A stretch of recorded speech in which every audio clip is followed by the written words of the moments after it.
Hello guys WhatsApp. ഇന്നിവിടെ weekend ആണ് കേട്ടോ. സാറ്റർഡേ സൺഡേ ആയി കഴിയുമ്പോൾ എന്തെങ്കിലും ചെയ്തില്ലെങ്കിൽ മൺഡേ ജോലിക്ക് പോകാൻ ഒരു രസം ഉണ്ടാവില്ല, ആകെ ഭ്രാന്ത് പിടിക്കുന്നൊരവസ്ഥയായിരിക്കും. അതുകൊണ്ട് സാറ്റർഡേ ഒരു ആഫ്റ്റർനൂൺ ആയപ്പോഴത്തേക്കും ഹബ്ബി പറഞ്ഞു ലെറ്റ്സ് ഗോ സംവെയർ ഗായ്സ്. അങ്ങനെ നമ്മൾ ഗ്ലാസ്ഗോ സെൻട്രലിൽ പോകാൻ തീരുമാനിച്ചിരിക്കുകയാണ് സുഹൃത്തുക്കളെ. ഗ്ലാസ്ഗോ സെൻട്രലിൽ ഈ ഒരു ഭാഗത്ത്, ഇത് ഏകദേശം ബുക്കാനൻ സ്ട്രീറ്റിൻ്റെ ഒക്കെ സൈഡിലായിട്ട് വരും കേട്ടോ. ഇതൊരു ഒളിത്താവളം പോലുള്ളൊരു സ്ഥലമാണ്. കാരണം കുറേ ബിൽഡിങ്ങിൻ്റെ ഇടയിൽ ഒരു കുറച്ച് സ്ഥലമുള്ളൂ. അവരവിടെ കുറച്ച് ടെൻ്റ് അടിച്ചതുപോലെ കുറേ ലൈറ്റിംഗ് ഒക്കെ ഫിറ്റ് ചെയ്തിട്ട് ഡ്രിങ്ക്സ് ഒക്കെ അടിച്ച് ചില്ല് ചെയ്തിരിക്കുകയാണ്. എല്ലാ ഏജ് ഗ്രൂപ്പിലുള്ള ആൾക്കാരെയും നമുക്ക് കാണാൻ പറ്റും കേട്ടോ. ഒരു ഏർലി 20s മുതൽ ഒരു 60s വരെയുള്ള അമ്മാവന്മാരും അമ്മായിമാരും വരെ കാണാൻ പറ്റും.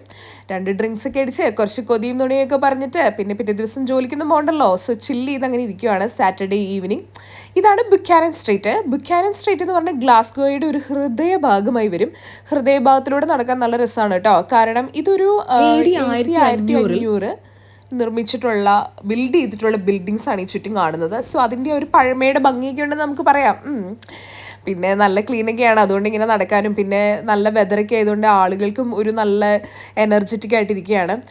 ആളുകളൊക്കെ ഇങ്ങനെ 2 ഡ്രിങ്ക്സ് ഒക്കെ അടിച്ച് ചില്ല് ചെയ്ത് പാട്ടൊക്കെ കേട്ടിങ്ങനെ ഇരിക്കുകയാണ്. ആക്ച്വലി ഇതിൻ്റെ ഈ നടുക്ക് കാണുന്നതാണ് ഓപ്പൺ ഏരിയ ആണ്. പക്ഷെ അതിൻ്റെ സൈഡിലായിട്ട് എവിടെയെങ്കിലും അവരുടെ റെസ്റ്റോറൻറ്റ്സ് കാണും. ഇങ്ങനെ ഓപ്പൺ ഏരിയയിൽ അവർ ഡ്രിങ്ക്സ് ഒക്കെ വെച്ചിട്ട് നമുക്ക് സെർവ് ചെയ്യും. കണ്ടോ 2-3 ഗേൾസ് ഡാൻസ് കളിച്ച് ചില്ല് ചെയ്തിരിക്കുന്നത്. ഇങ്ങനെ എല്ലാ മുക്കിലും മൂലയിലും പാട്ടൊക്കെ ഉണ്ടാവും കേട്ടോ. അവർ ആക്ച്വലി പാട്ട് പാടുന്നത് ക്യാഷ് കിട്ടാൻ വേണ്ടിയിട്ടാണ്. സോ നമ്മൾ 1 പൗണ്ടോ 2 പൗണ്ടൊക്കെ കൊടുക്കണം. അതാണ് ആക്ച്വലി അവരുടെ ജീവിതമാർഗ്ഗം എന്താണല്ലേ. പക്ഷെ നമുക്ക് കാണുമ്പോൾ ഭയങ്കര ചില്ലായിട്ട് തോന്നും. നമ്മൾ പറഞ്ഞു എന്തായാലും ഇവിടെ വരെ വന്നതല്ലേ, എന്നാൽ പിന്നെ 2 ഡ്രിങ്ക്സ് അങ്ങ് അടിച്ചേക്കാം. എന്തുകൊണ്ട്? അതെന്താ, നമ്മൾ ഡ്രിങ്ക്സ് അടിച്ചാൽ ആർക്കെങ്കിലും കുഴപ്പമുണ്ടോ? അതുകൊണ്ട് എങ്ങനെ മെനു ഒക്കെ നോക്കി ഞാൻ ഇരിക്കുകയാണ്. ഞാൻ ആക്ച്വലി ഒരു കോക്ടെയിൽ ഓർഡർ ചെയ്യാമെന്ന് വിചാരിച്ചു. കോക്ടെയിൽ ആകുമ്പോൾ കുടിക്കാൻ വലിയ പ്രശ്നമൊന്നുമില്ലല്ലോ, ഭയങ്കര കയ്പും എരിവൊന്നും ഉണ്ടാവില്ലോ, കുറേ സ്വീറ്റൊക്കെ ഇട്ടിട്ട് അവർ തരും. വളരെ ഡയറ്റിലില്ലാത്തവർക്ക് ട്രൈ ചെയ്യാൻ പറ്റുന്ന ഐറ്റമാണ് കോക്ടെയിൽസ്. കാരണം നല്ല കാലറീസ് ഉണ്ടാവും കേട്ടോ. സോ ഞാൻ ടക്കീലയുടെ ഒരു ഐറ്റം ഓർഡർ ചെയ്തു. ടെറി ആണെങ്കിൽ ബീഫ് ഈറ്റർ ജിൻ വരുന്ന ഒരു കോക്ടെയിലാണ് ഓർഡർ ചെയ്തത്. ഞാനിങ്ങനെ ചുറ്റും ഇങ്ങനെ വായി നോക്കിയൊക്കെ ഇരിക്കുകയാണ് കേട്ടോ. എൻ്റെ വിചാരം കൂളിംഗ് ഗ്ലാസ് വെച്ച് കഴിഞ്ഞാൽ ഞാൻ നോക്കുന്നത് ആരും അറിയില്ല എന്നാണ്. ഇത് അവിടെ ഒരു ചേട്ടൻ നിന്ന് പാട്ട് പാടുന്നുണ്ട്. നമ്മുടെ എൻട്രിക് ഇഗ്ലേഷ്യസിൻ്റെ ഹീറോ എന്നുള്ള പാട്ടാണ് കേട്ടോ പാടുന്നത്.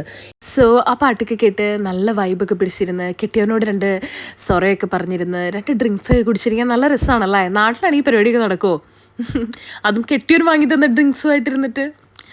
നമുക്കവിടെ ഇങ്ങനെ ഭയങ്കര ഓൾഡ് ആയിട്ടുള്ള കപ്പിളിനെയും യങ് ആയിട്ടുള്ള കപ്പിളിനെയും ഒക്കെ കാണാൻ പറ്റും. ആളുകൾ ഇവിടെ ഇങ്ങനെയാണ് നോർമലി ചില്ല് ചെയ്യുന്നത്.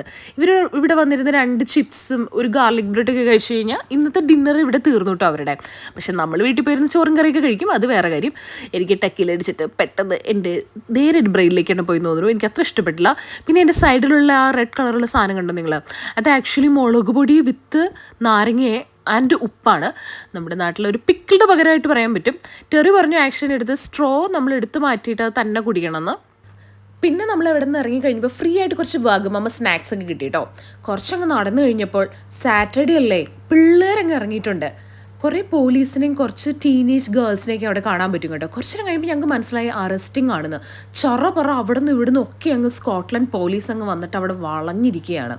കുറച്ച് കഴിയുമ്പോൾ ഞങ്ങൾക്ക് കാര്യം മനസ്സിലായി, ടീനേജ് ഗേൾസ് കുറച്ച് ബോയ്സിനെതിരെ കംപ്ലയിൻറ്റ് കൊടുത്തതാണ്. ഇവിടെ പിന്നെ എന്തെല്ലാം പറഞ്ഞാലും ലോയും നിയമങ്ങളും പോലീസും എല്ലാം പെണ്ണുങ്ങൾ പറയണത് എന്താണോ അവരുടെ കൂടെയാണ് കൂടുതലും നിൽക്കുള്ളൂ. ഡെഫിനറ്റ്ലി അവർ CCTVയും കാര്യങ്ങളൊക്കെ ചെക്ക് ചെയ്യും. എന്നാലും ആദ്യം അവർ ഗേൾസ് പറയുന്നത് വെച്ചിട്ടാണ് ഇവിടെ നടപടി എടുക്കുക. കുറച്ച് പോലീസ് വണ്ടി അപ്പോഴത്തേക്കും പോയി. എന്തായാലും അറസ്റ്റ് ചെയ്തു കേട്ടോ. ആ ചെറുക്കന്മാരെ അറസ്റ്റ് ചെയ്ത് വലിയ വാനിലാക്കി അവരെന്തായാലും കൊണ്ടുപോയിട്ടുണ്ട്. എന്താണല്ലേ, കുറച്ച് കഴിയുമ്പോൾ ആ ഗേൾസ് അവിടെ ഇരുന്നിട്ട് പോസ്റ്റ് ചെയ്ത് ഫോട്ടോയൊക്കെ എടുക്കാൻ തുടങ്ങി കേട്ടോ. ടെറി എൻ്റെ അടുത്ത് ആദ്യം പറഞ്ഞു നീ ഇങ്ങനെ ക്യാമറയിൽ ഇങ്ങനെയുള്ള കാര്യങ്ങളൊക്കെ പകർത്തല്ലേ, എങ്ങാനും അവർ കണ്ട് ഫോണൊക്കെ എടുത്തുകൊണ്ട് പോകുന്നു. പക്ഷേ ഗേൾസ് അവിടെ നിന്ന് പോസ്റ്റ് ചെയ്ത് ഫോട്ടോ ഒക്കെ കണ്ടപ്പോൾ ടെറി പറഞ്ഞാൽ നീ എന്തെങ്കിലും ചെയ്യാൻ, കുറച്ചൊരു ടീനേജിൻ്റെ ഒരു ആർമാദനം ഉണ്ടെന്നങ്ങ് വെച്ചോ. എന്തായാലും നീതി കിട്ടും കേട്ടോ. ആണായാലും പെണ്ണായാലും നീതി കിട്ടും. ഇതാ അവിടെ കണ്ടോ വൃത്തിയാക്കുന്നുണ്ട്. ഇടയ്ക്കിടയ്ക്ക് വന്ന് ഇങ്ങനത്തെ ക്ലീനിങ് വണ്ടികളുണ്ട് ഇവിടെ. സോ അവരിങ്ങനെ വന്ന് ചുറ്റും ഇടയ്ക്കിടയ്ക്ക് ക്ലീൻ ആക്കിക്കൊണ്ടിരിക്കും. ഈ സ്ഥലവും പരിസരവും ഒക്കെ ക്ലീനായി കിടക്കണമല്ലോ, അതിലൊക്കെ അവർ ഭയങ്കര കെയർഫുള്ളാണ്. സോ ഇന്നത്തെ ആർമാദവും പ്രഹസനവും ഒക്കെ കഴിഞ്ഞ് വീട്ടിലേക്ക് പോവാണ് കേട്ടോ.